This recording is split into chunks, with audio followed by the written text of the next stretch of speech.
नमस्कार दोस्तों, एक बार फिर मौजूद हूं आपके साथ देश रोजाना के डिजिटल मीडिया मंच पर और आपसे एक बार फिर बात करने चला हूं हरियाणा की राजनीति की और हरियाणा की 10 लोकसभा सीटों पर। हरियाणा की 10 लोकसभा सीटों पर चुनाव हो चुका है, ये आप सभी जानते हैं और लगातार इस पर बात कर रहे हैं आपसे हम। लोकसभा सीटों पर चुनाव परिणाम क्या रहेंगे, क्या मिजाज है, किस प्रकार की हवाएं हैं, क्या संकेत हैं, कैसे अनुमान है, सब अपने कयास लगा रहे हैं इसको लेकर। और दोस्तों, इन सब के बीच में जहां मैंने आपको अपने पिछले वीडियो में कहा था कि जहां नेता अंदाज लगाते हैं, मतदाता अंदाज लगाते हैं, कार्यकर्ता अंदाज लगाते हैं, इसके साथ साथ पार्टियों के रणनीतिकार, पार्टी के पदाधिकारी और उसके साथ साथ तमाम जो मीडिया के लोग हों या फिर सट्टा बाजार के लोग, इसके साथ साथ दोस्तों एक रिपोर्ट, खुफिया रिपोर्ट बना करती हैं। खुफिया रिपोर्ट सरकार की जो गुप्तचर एजेंसीज होती हैं, चाहे वो सीआईडी हो, चाहे वो आईबी हो, चाहे वो तमाम इन्वेस्टिगेशन एजेंसीज और तमाम खुफिया एजेंसी, इन सब के आप देखेंगे तो जिला मुख्यालय पर कार्यालय होते हैं, इनके प्रतिनिधि होते हैं। सरकार के अंदर जैसे हरियाणा सरकार में आप देखें तो हरियाणा के अंदर सीआईडी है और सीआईडी के अंदर तमाम आपको एसपी से लेकर के और हेड कांस्टेबल तक एक अलग उनकी टीम, फौज होती है पूरी, जो हर लेवल पर जाकर लोगों से पता करती है और सरकार को रिपोर्ट करती है। वो हर लेवल पर पता किया जाता है सीआईडी की तरफ से। अगर कहीं राज्य के अंदर किसी प्रकार के कोई दंगे की बात हो, कोई बदमजगी की बात हो, कोई अनहोनी की बात हो, कोई नेता आ रहा हो, कोई जा रहा हो, कोई कहीं कुछ कर रहा हो, मैं आपको एक अंदाज बताऊं कि सीआईडी की वजह से, जो सीआईडी की रिपोर्ट्स होती हैं और सीआईडी के कर्मचारी होते हैं, उससे क्या क्या होता है। आप इसका एक नमूना भर मान लें कि 1991 में जब चंद्रशेखर जी की सरकार थी, चंद्रशेखर प्रधानमंत्री थे कांग्रेस के समर्थन से, तो उस समय कांग्रेस ने समर्थन वापस लिया था चंद्रशेखर जी से और आधार ये बनाया था कि हरियाणा के सीआईडी के 2 जवान राजीव गांधी के निवास पर, स्वर्गीय राजीव गांधी के निवास पर मुखबिरी कर रहे थे, गुप्तचर विभाग के लोग थे, ये आरोप लगा था और इतना गहरा हुआ और सरकार से समर्थन वापस ले लिया। कहने के लिए तो बड़ी छोटी बात है, लेकिन सीआईडी की रिपोर्ट कितने मायने रखती है आपको मैं इसलिए बता रहा हूं। उन रिपोर्ट से कुछ लोग इत्तेफाक रखते हैं, कुछ नहीं रखते।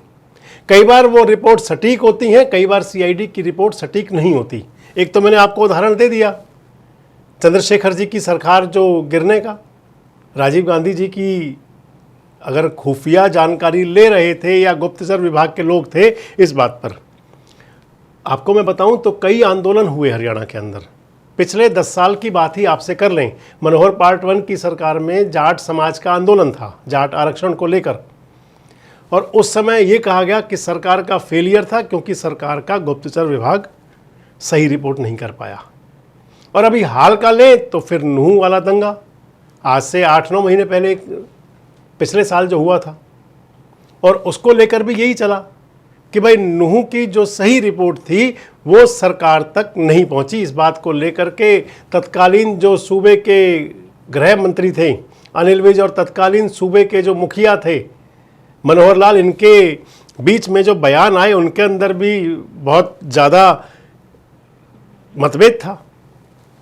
अनिल विज ने तो यहाँ तक कह दिया था कि मुख्यमंत्री बताएंगे, सीआईडी उनके पास है। खैर, मैं जिस मुद्दे पर आपसे बात कर रहा हूँ वो इन सबसे हटकर है। वो ये कि सीआईडी जो है वो सरकार को और खासकर जो पॉलिटिकल पार्टी सत्ता में होती है उसको एक रिपोर्ट दिया करती है अपनी, चुनाव से पहले भी कि कौन से कैंडिडेट ज़्यादा अच्छे होंगे, चुनाव के बाद भी ये भी लगाया जाता है कि कैंडिडेट कौन सी पार्टी से कौन मजबूत है, क्या हो सकता है, मतलब सारी रिपोर्ट्स बनती हैं ये, और चुनाव के बाद भी रिपोर्ट बनती है। एक रिपोर्ट बता रहे हैं अब भी बनी है, मेरी एक अधिकारी से बात हो रही थी तो मुझे बता रहे थे कि एक रिपोर्ट अब भी बनी है, सीआईडी की रिपोर्ट, और उस सीआईडी की रिपोर्ट के अंदर जो है, जो रिपोर्ट दी गई है सरकार को, हरियाणा गुप्तचर विभाग की जो रिपोर्ट है, जो अब इसकी पुष्टि तो अब कर नहीं सकते क्योंकि अभी उसके कोई दस्तावेज तो हमारे पास है नहीं, और जो बातचीत हुई है उस बातचीत के आधार पर ही आपको बता सकते हैं। जो उसमें कहा गया है, सरकार को जो खुफिया रिपोर्ट गई है,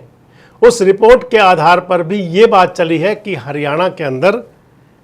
भारतीय जनता पार्टी और कांग्रेस के बीच में कड़ा मुकाबला था और ये कहा गया है कि 7 लोकसभा की सीटें भारतीय जनता पार्टी जीत रही है और 3 सीटें कहा गया है कि कांग्रेस जीत रही है। जो कांग्रेस की 2 सीट कही गई हैं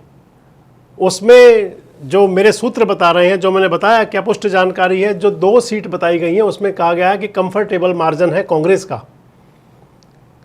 और वो मार्जिन अच्छा है, 6 अंकों में जाकर के मार्जिन है। वो रोहतक और सिरसा की सीट बताई जा रही है जिसमें 6 अंकों में मार्जिन है। और जो तीसरी सीट बताते हैं गुप्तचर विभाग ने जो बताई है वो बताई है हिसार की, और हिसार का जो मार्जिन है वो बहुत ज़्यादा नहीं है, कहते हैं कि वो मार्जिन 5 अंकों में सीमित है। यानी कि आप 6 अंकों में माने तो आप लाखों में गया और 5 अंकों में मानेंगे तो आप हजारों में आया, तो इसलिए कहा गया है। और जो भारतीय जनता पार्टी को जो सीट कही गई हैं 7, उनमें कहा गया है कि 2 सीटें बहुत कंफर्टेबल हैं, उसमें भी कहा गया है कि 6 अंकों में मार्जिन है और वो बताई गई हैं करनाल और गुरुग्राम। और 5 सीट कही गई हैं जो भारतीय जनता पार्टी को दी जा रही हैं, उसमें बताई गई है लीड 5 अंकों में। एक आधी सीट पर तो 4 अंक में भी कही गई है, 4 अंक भी हजारों में, यानी कि बिलो 10,000, और 5 अंक भी हजारों में, यानी कि 99,000 तक भी, 99,999 तक भी 5 अंक होते हैं। खैर, अब आप हमारी बात से कितना इत्तेफाक रखते हैं नहीं रखते, ये सबका अपना अपना मत है। कुछ लोग वीडियोस पर नाराज़ भी होते हैं और कुछ लोग वीडियोस को हम जो आपको बताते हैं उसको अप्रिशिएट भी करते हैं। ये सबका अपना मत है और हम सबका स्वागत करते हैं। आपका जो भी मत है हम उसका स्वागत करते हैं, लेकिन जो हमारा जो दायित्व है, हम जो जिम्मेदारी समझते हैं कि हमारे पास जो फैक्ट्स मिलें या हमें जो जानकारी मिले उसको आपके साथ साझा करें, क्योंकि आप हमारा परिवार हैं, आप हमारे दर्शक हैं और जो हमारे दर्शक हैं उनको पूरी जानकारी देना, हम ये समझते हैं कि उस दायित्व का निर्वहन तो किया जाना चाहिए। और जो मैं आपको बता रहा हूँ कि हरियाणा गुप्तचर विभाग की रिपोर्ट, आपसे फिर कह रहा हूँ कि ऑथेंटिक नहीं है, कोई हमारे पास इसका दस्तावेज तो नहीं, लेकिन बहुत सीनियर और बहुत संजीदा अधिकारी बता रहे थे मुझे कि उसके अंदर जो बताया गया है 5 सीट ऐसी हैं कि जिसमें भारतीय जनता पार्टी की जो लीड है वो 5 अंकों में और 2 सीट 6 अंकों में, और जो कांग्रेस को सीट मिल रही है उसमें 2 सीट उनकी 6 अंकों में और 1 सीट 5 अंकों में। तो इस लिहाज से माना जाए तो मैंने आपको अपने एक वीडियो में कल कहा था कि हरियाणा के जो परिणाम होंगे वो चौंकाएंगे। मैंने आपसे कल कहा था, हालांकि एक बात आपसे स्पष्ट फिर कहें, मैं आपको पिछले वीडियो में भी कह रहा था कि मतदाता के मन की बात असल में तो कोई नहीं समझ सकता। मतदाता के मन में क्या है, मतदाता किस मन से वोट डालने गया, मतदाता के मन में क्या मुद्दे थे, वो आसानी से सामने नहीं आते। और हमारे देश के अंदर जो हमारी लोकतांत्रिक प्रणाली के अंदर है वो हमारा वोट गुप्त है, मतदान गुप्त है। इसके अंदर केवल कयास लगाए जा सकते हैं और कयासों के आधार पर ही तमाम प्रकार के सर्वे और तमाम प्रकार का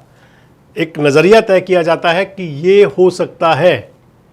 तो हरियाणा गुप्तचर विभाग जो मानता है जो हो सकता है, उसमें ऐसा लगता है कि 3 लोकसभा की सीटें कांग्रेस और 7 लोकसभा की सीटें भारतीय जनता पार्टी। आपको क्या लगता है? कमेंट्स बॉक्स में जरूर बताएं। जुड़े रहें हमारे साथ, देखते रहें देश रोजाना। हमारे साथ जुड़े रहने के लिए देखते रहिए देश रोजाना का यूट्यूब चैनल सब्सक्राइब कीजिए। साथ ही देश रोजाना की खबरें सबसे पहले देखने के लिए प्रेस कीजिए बेल आइकन।